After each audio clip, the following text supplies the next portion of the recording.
So far we have spoken about three types of electrochemical cells, namely voltaic cells, concentration cells, and fuel cells. Now in this lecture we're going to discuss a fourth type of electrochemical cell called an electrolytic cell.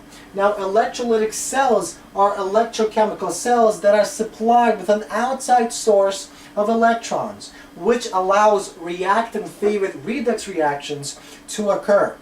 Now recall that voltaic cells convert chemical energy into electrical work via the process of moving electrons in a spontaneous product-favored reaction.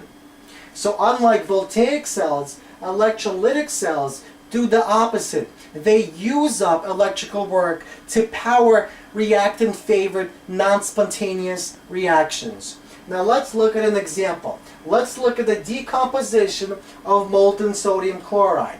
Now what molten means is that it's heated to a certain temperature so that it goes from a solid state to a liquid state. This is not an aqueous state, it's a liquid state of sodium chloride, meaning these guys dissociate, but there's no water in our mixture. There's no solvent. So let's look at our electrolytic electrochemical cell. So it's composed of not two half cells, but one half cell. So one beaker. Now within this beaker we have melted or liquid sodium chloride. So we have a bunch of sodium molecules or sodium ions and chloride ions. So these two electrodes are inert, so they're made from the same exact material. And what happens is we connect these guys to an outside power source like a battery or a voltaic cell. Now what happens is this battery powers it, allows electrons to transfer in this direction. So if they transfer this way, that means this metal obtains these electrons. So this metal or electrode forms a negative charge, while this electrode forms a positive charge, because electrons will be taken away from this electrode. So since this develops a negative charge, let's see what happens with the portion that's immersed into our liquid. Well, we said some of the sodium molecules will be moving around, and since they're positively charged, they will be attracted to this negatively charged electrode. Likewise, these chloride atoms are negatively charged, so they will be attracted to this positively charged electrode. So we'll have a separation of sodium and chloride in our liquid. Now, what happens when our sodium positively charged ion hits this negatively charged electrode? Well, some of the electrons will transfer into our sodium molecule, and that means our sodium will be reduced. So this section is where reduction occurs, and that means by definition it must be our cathode. Now likewise, when these molecules or ions hit this little electrode, they give off some of these electrons, because electrons want to move from a negative charge to a positive charge. So when this hits it, electrons travel inside this electrode and they enter our circuit and travel all the way down here. So what happens when electrons leave?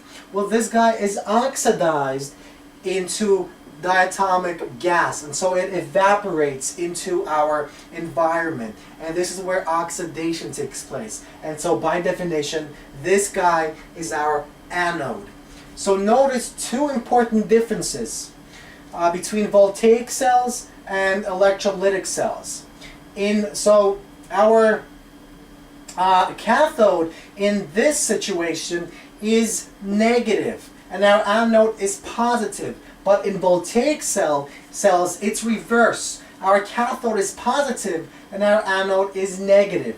And that's because this electron doesn't travel this way like it does in voltaic cells, but it travels this way due to this outside battery source.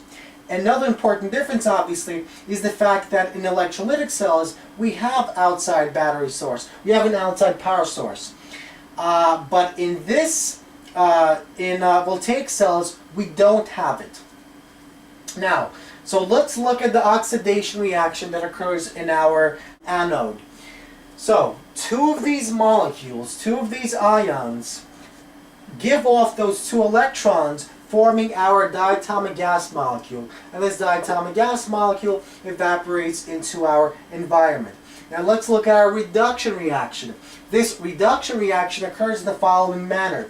Two sodium ions react with two electrons. When they hit this metal, they take up those two electrons, forming two sodium solid molecules, or 2 moles of sodium solid molecules. Now our net reaction is just the addition of this guy to this guy. Notice that electrons cancel, and we simply get the following net redox reaction. Now if we were to look up the electron potentials or the cell potentials for this reaction and this reaction, we would get the following voltages. Now to find the net or the final cell voltage, we simply add these guys up and we get negative 4.072 volts. So that means that this much voltage must be supplied to our electrolytic cell by this battery to power this reaction. So decomposition of this guy requires energy. Now other decomposition reactions are very popular. For example, decomposition of water. Now in the next lecture we're going to look at the decomposition of aqueous sodium chloride. Now that's a little bit different, and we'll see how.